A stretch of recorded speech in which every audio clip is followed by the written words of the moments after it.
อยู่เงินอยู่บ้านเยอะสองมาเด้อควันเด้อเจ้าหน้าให้เจ้าคอยให้เจ้าตื่นของได้มาเผาให้เข้ามาอยู่เงินอยู่สั้นน้ำถูกนั่นเต่าพันเจ้าให้เต่ามาว่ามาเยอะควันเด้ออยู่วันนี้สุขขังพลังกับทั้งหมดทุกให้ห่างไกลไร้เว้นให้เป็นความข้าวเอาคำพรข้าว่าก็ให้พญาอินอยู่ป่าลิงเยี่ยมนำมาแม่นสิอยู่ปากป่าทะเลแห่งดินไก่หิมมาผ่านพงไฟอยู่ใสให้มาล้อมให้มาอ่อนซ้ำเจ้าพุงลูกเต่าสุขคนให้อยู่ดีมีแห้งเข้มแข็งเลยอายุวันโนสุขังพลังสัพพะพุทธานุภาเวนะสัพพะธรรมานุภาเวนะสัพพะสังฆานุภาเวนะให้ร่ำให้รวยด้วยคาถาองค์อุอะมุมาออมมามหามารวยสู่ขวัญแล้วให้ถือหวยสุดสีมา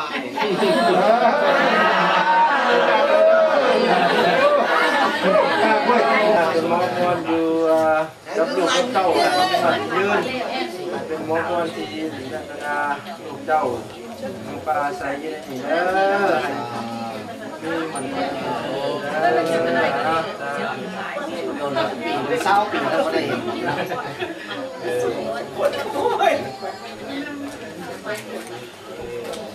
เอาคู่มาคู่กันมาเนี่ยเอาสมน้ำปักพอแล้วเจ้าเป็นตู้เด้อจับต่อกันให้แม่เด้อใส่ปันมาปากปันอยู่เด้อตุ้มโมตุ้มตุ้มตุ้มให้เดียวนี่แข่งให้สุดเสมอมันคือจันเป็นมือ14มีความสุขร่ำเนายังพิมพ์สถานให้ลูกหลานอาศัยส่งประชาชนไม่ได้เจ้าใส่เรื่องเด้อคือจังน้ำบอกแก้วจะเลิศแล้วให้อยู่ดีอนุปโนสุขังภา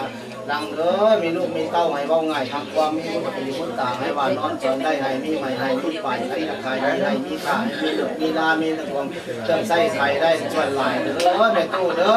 ให้อยู่ดีมีแข็งแข็งแข็งเราไปใต้ให้ไปไว้มาคล้องแก้มไม่ใส่องค์ต้องสมองนั่นตุกคงแปดยากใส่คล้องในท้องบุญกุศลจะมาพบให้ส่งสายหายห้อยย้ำนอนมีแนวมาขันย้ำป่ายในซอยยืนตู้อยู่มามีคนหุ่มเป็นกุ้งน้ำยามิ้นเที่ยวยิ้มหักแต่เงินเด้อในตู้ได้มาบอมเนอะเอาพวกมันใส่กันมาพวกมันเอากันอยู่ตรงนี้บ้านเด้ออยู่บ้านนี่มีแต่ความสุขอันตรายไปตัวเองไปห้างก็เงินหมื่นมาเกิดกลางแขนบ่เงินแสนมาเกิดสามบ้านบ่เงินล้านมาเกิดกลางขันไหลแต่นี่ต่อไปห้างนี้เป็นเศรษฐีมีเงินทองนี่เป็นเศรษฐีในบุญหนาสมบูรณ์เปล่าทุกคนไปรับเป็นต้นสิไปเงินไปใต้เงินไปไว้มาร่องแก้มันเศร้าไปเมื่อเด้อแต่นี่ต่อไปมีแย่งเป็นแย่งเด้อสัพพทุกสัพพสุขสัพพโลกสัพพไฟห่างไกลให้เว้นคนไปยังหาก็สิ่งทำดีปีก่อนในนั้นก็ทางด้านทั้งขวาด้านในเรื่องขันแค่ก็จะได้ก็จะได้เป็นคนตาย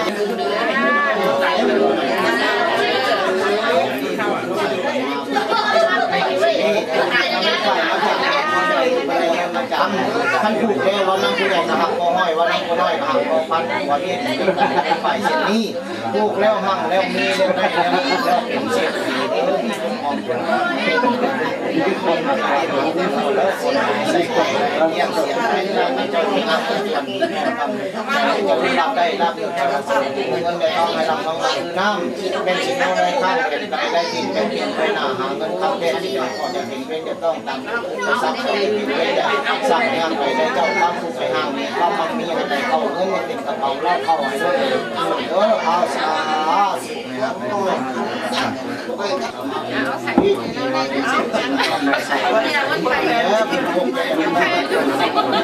วันนู้นกินอีกมั้งออเดอร์สัพพทุกสัพพสิ่งสัพพโลกสัพพไฟเป็นพระพ่อคนไทยอยู่ที่สุขีที่หลายหมอให้เท่าไหร่ยันมาทางการเมื่อหามาเองภาวนาไปโดยเอาวันนี้ไปสอบตัวไปเรียนอะไรไปเรียนตามกันทั้งหมดแล้วสักครู่เจ้าเขามันเป็นสิ่งที่เป็นคนนั้นก็จะแก้แค้นแห่งลาภาที่เจ้าผมรู้ว่าทอนทำเรื่องเขาลงไปทำแม่ป้าข้าไม่ใช่คนเลยนะ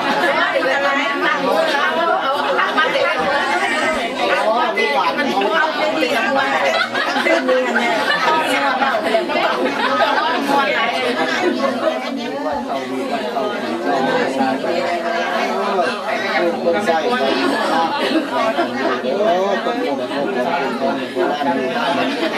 อันตรายไปห้ามคนมันเกิดเห็นคนเสียมาเกิดการมึงสร้างเข้ามาเรื่องเราใครจะทำสร้าง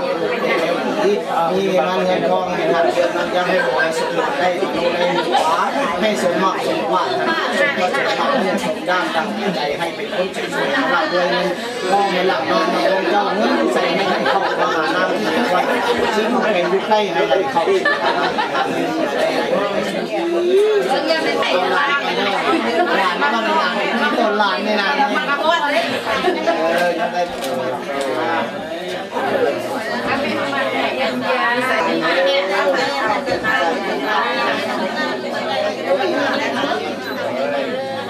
แช่ด้วยแช่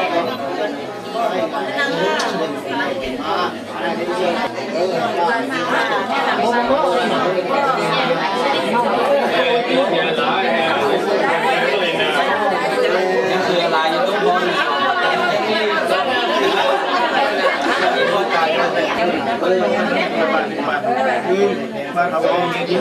รู้ไม่ได้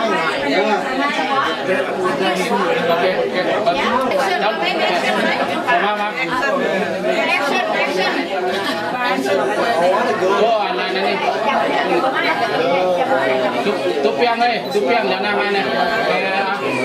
ได้ครับแล้วคุณยายคนเดียวมาเนี่ยมาแง่ยายแง่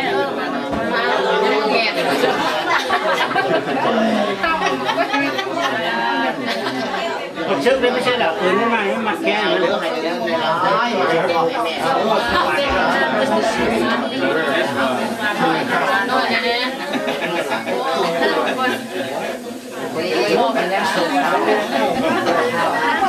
ไม่หวนเดี๋ยวให้เราเนี่ย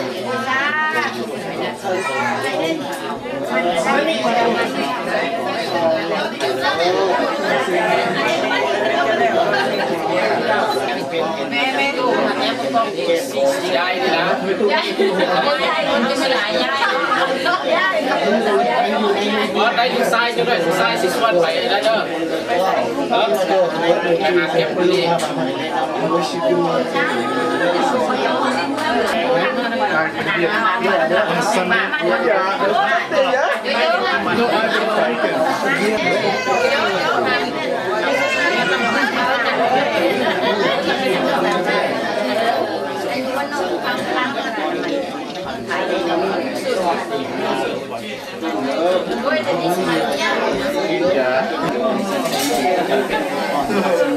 คนใส่ความเยี่ยมเต็มใส่สิเป็นไปถึงว่าน้ำหนาน้ำตาเก่งน้ำตาผิว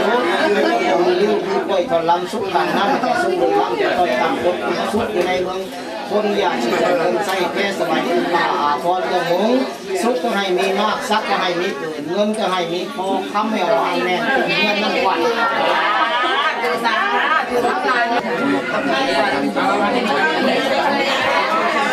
ยอะช่วยมาแข่งขัน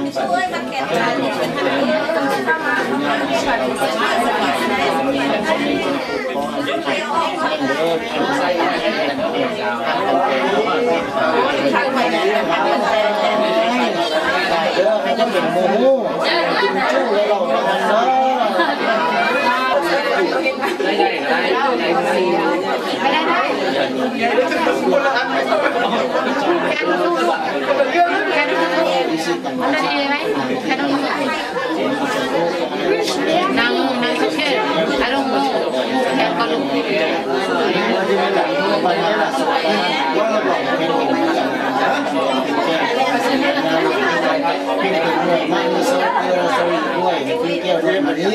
ยังอยู่ในโลกนี้เรื่องนี้เสียสายและสัญญาใส่ไปทุกคนในจอเทวดา